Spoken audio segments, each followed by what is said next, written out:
Welcome back to the Gentleman's Gazette. In today's video, we'll discuss what to buy and what to avoid from one of America's most storied menswear institutions, Brooks Brothers.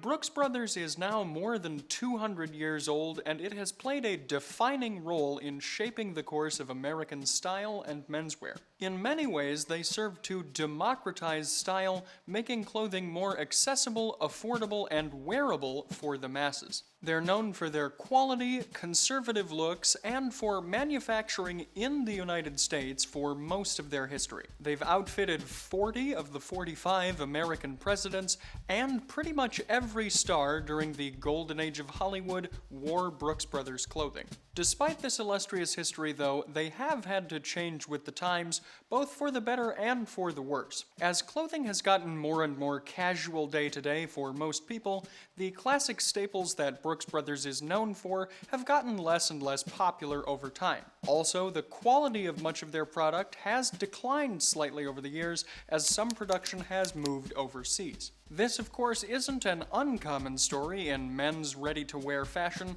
but first let's examine the long and illustrious history of the Brooks Brothers brand, then look at their current lineups to determine what you should and shouldn't buy today. Brooks Brothers is probably the oldest and most famous American clothing company that's still in existence.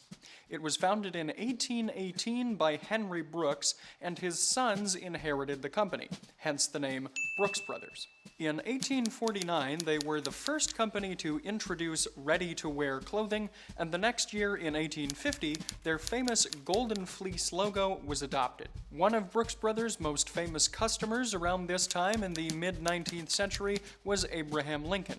In fact, he was assassinated wearing a Brooks Brothers suit. And while Lincoln himself was a loyal Brooks Brothers customer, the Union Army which he presided over did not fare so well when it came to their Brooks Brothers clothing. The company secured the contracts to outfit the Union Army by somewhat questionable means. Also, when quality wool became scarce, they pressed together decaying rags and other scraps of fabric into something resembling more quality garments, and then outfitted them into the Union Army. Unfortunately, these uniforms didn't stay together very well, and they literally fell apart the first time they were used in battle when it rained. The Union Army eventually spent $45,000, equivalent to about $11 million in today's money, to replace these poor uniforms. Brooks Brothers didn't lower their prices for these shoddy materials, and in fact, the word shoddy was coined at this time to describe the poor and somewhat fake product that the Union Army had been given. Here's an interesting fact. From 1865 to 2003, Brooks Brothers did not produce a ready-to-wear black suit. There are multiple theories as to why this is. The first of these is that they didn't produce a black suit out of respect for Abraham Lincoln, who, as we said, was killed while wearing a black Brooks Brothers suit. Granted, however, his was bespoke because of his tall and thin frame. The more likely explanation, though, is that Brooks Brothers, through this time, typically catered to a more well-heeled clientele, and black suits were not often worn by these upper classes, usually only by servants and the deceased. Whatever the case may be, they have indeed offered a ready-to-wear black suiting option since 2003. However, we don't necessarily think one should wear a black suit all the time, and for more on that subject, you can find our video here. In 1870, the company was the first to introduce seersucker suits, but they wouldn't really see popularity for another 30 years or so. Also, around the turn of the 20th century, they introduced what would become one of their more popular and successful models, the sack suit. This style would become synonymous with Brooks Brothers as well as American suiting more generally.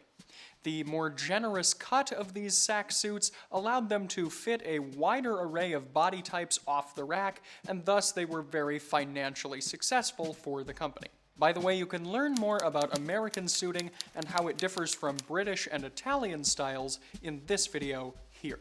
Also around the turn of the 20th century, John E. Brooks invented the OCBD, or Oxford cloth button-down shirt. He had observed shirts with button-down collars during a polo game, and the OCBD would go on to become particularly popular among athletes like tennis players in the 1920s and 30s. In addition to its casual styling, this was largely because of the breathable weave of the fabric used to make the shirts. Later on, mid-century style icons like JFK and Gianni Agnelli would go on to make the OCBD an iconic menswear staple. In 1902, they introduced the Madras fabric to the United States.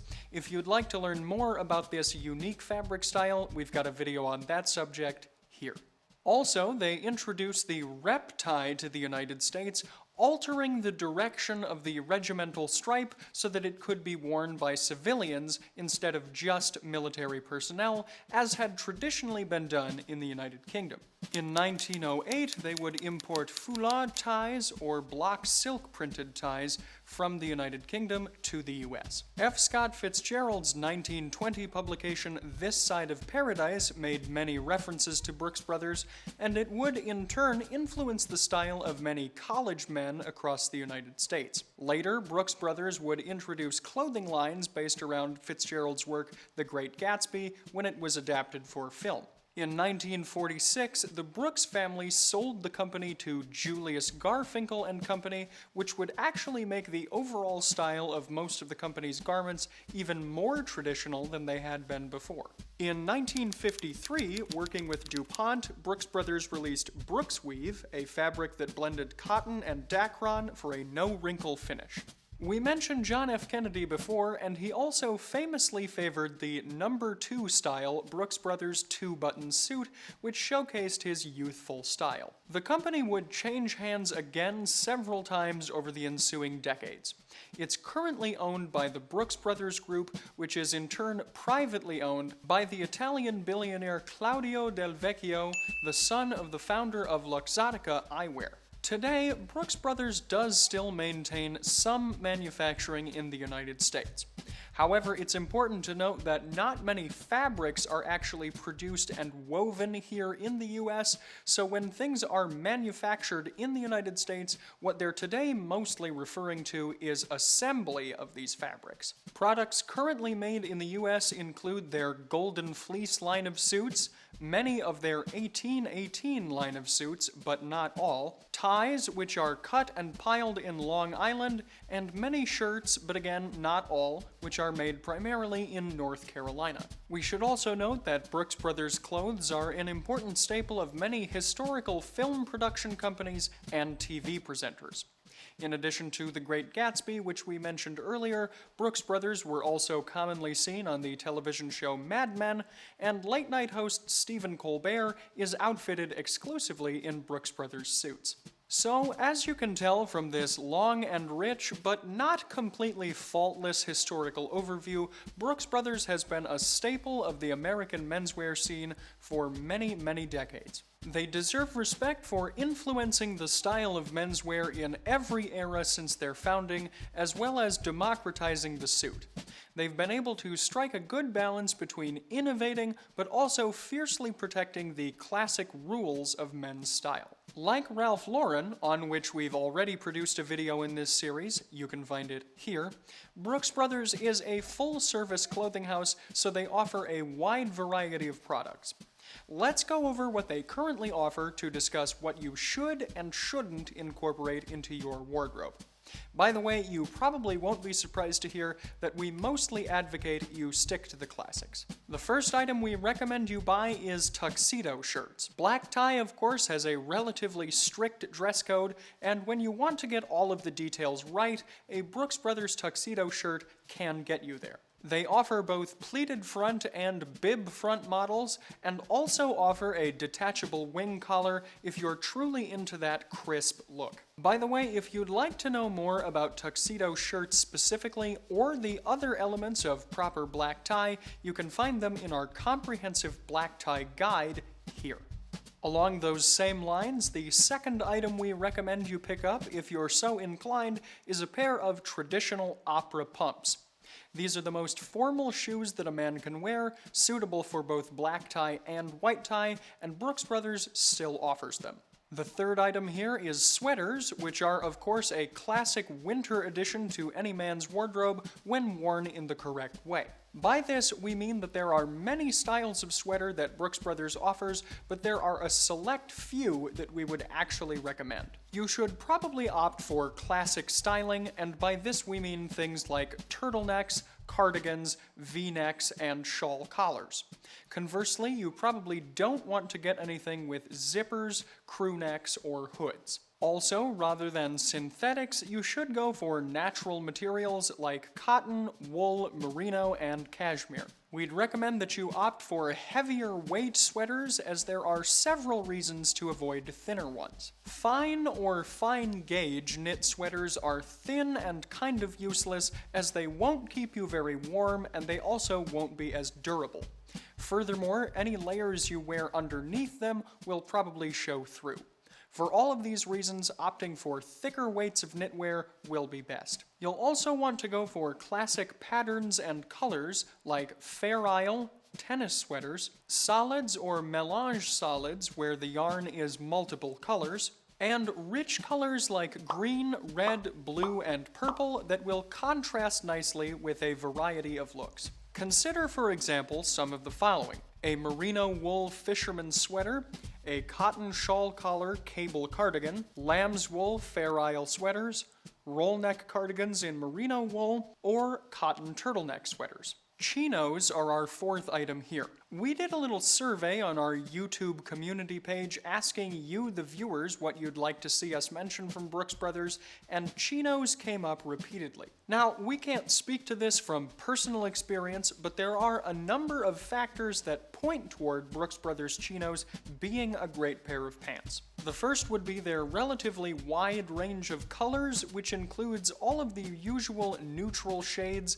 plus a variety of bolder options as well. They've also got 6 different fit types, which is impressive, and they offer both pleated and flat-fronted models, as well as ones with or without cuffs, depending on your preference. Rather than being offered in the standard and somewhat vague small, medium, large scheme, they are offered by waist size and inseam size so you can get a better fit. They're made from stretch cotton twill, which is typically a blend of 98% cotton and 2% spandex. The spandex isn't exactly classic, of course, but it's certainly better than something like a polyester or rayon blend would be. Finally here, they're treated to be wrinkle resistant. Not everyone necessarily considers this to be a bonus, as wrinkle-free or wrinkle-resistant fabrics are typically treated with a formaldehyde solution, which may give some men pause. However, if you do appreciate the convenience factor of wrinkle-free and wrinkle-resistant clothing, the option is there in their chinos. In fact, Brooks Brothers claims that its Advantage chinos are one of its best sellers. Next up are overcoats, as Brooks Brothers is one of the few off-the-rack companies that still offers a variety of overcoats in natural materials and classic silhouettes. They are often pricey, as you'll typically spend anywhere from $500 to $2,000, but the look is quintessentially classic, so if you treat the garment well, you should get many years of use out of it, therefore bringing that important cost per wear metric down considerably. Stick with more traditional overcoats though, and don't go for the more modern options like leather jackets, bomber jackets, waxed cotton, down-filled jackets, and so on, as other brands do these styles better. In fact, we've profiled a number of these kinds of jackets, and you can find various models in our Is It Worth It playlist here. We'd recommend a classic silhouette in a natural fiber-based coat like wool, merino wool, cashmere, camel hair, or a blend of these fibers. Also, skip the nylon and skip the color black, as everybody has a black overcoat, it's a lifeless color, and it's ultimately kind of boring. In fact, we've done a video on why black is the most overrated color in menswear, and you can find it here. Most of their overcoat options come in colors like navy, camel, and charcoal, so you should go for those instead.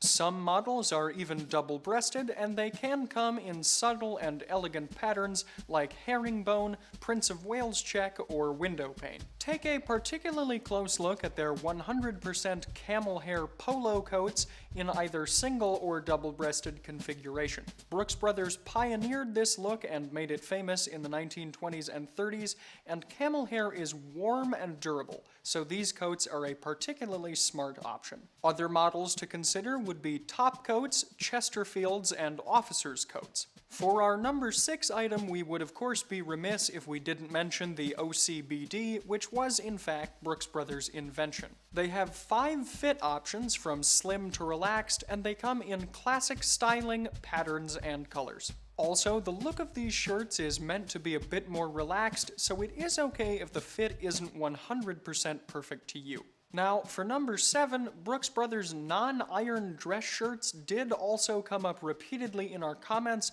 but again, we don't have any personal experience with them. Still, they do have something of a cult following. As we said before with the chino pants, this non-iron claim is largely sourced from the fact that these shirts are coated in a formaldehyde solution. This may not necessarily be something you want up against your skin, and it can also come out in the wash over time, meaning that non-iron quality might become less effective. They're often offered in bundles of 4 shirts for $199, so they are fairly reasonably priced. Non-iron dress shirts certainly aren't for everyone, but if it's something you think you'd be interested in, they might be worth a try. Our number 8 item is shoes, specifically the models that run under the Peel & Company brand name and not any others. Although Peel & Company actually doesn't exist anymore as a shoemaker in its own right, Brooks Brothers purchased the brand in the 1960s, and since then they have continued to produce shoes under that name to this day. The shoes are typically made in England, most commonly by Crockett & Jones, and they feature classic styling and a Goodyear welt. They're typically priced at around $700, so again, they're not inexpensive, but they will sometimes be offered on sale. If you could get a pair at 50% off, for example, this would be a good deal. One problem you may encounter, though, is that they don't seem to restock very often, sometimes just once a year, so they do tend to run out of the most common men's shoe sizes. Also, you may sometimes find that they're offering cordovan shoes, which are made by Alden. This is another trusted men's shoe brand, and if you do see them on offer, we'd recommend you pick them up. Our number 9 item is pajamas, which are offered in a wide variety of styles, including thin robes, checked cotton flannels, or shirt fabric styles. Not every man wears traditionally styled pajamas, of course, but if you're in the market for that sort of thing, Brooks Brothers does have some good options. Our 10th and final pick in the what to buy category is vintage Brooks Brothers items. As with a great many clothing brands, the overall quality of Brooks Brothers garments has declined slightly over time,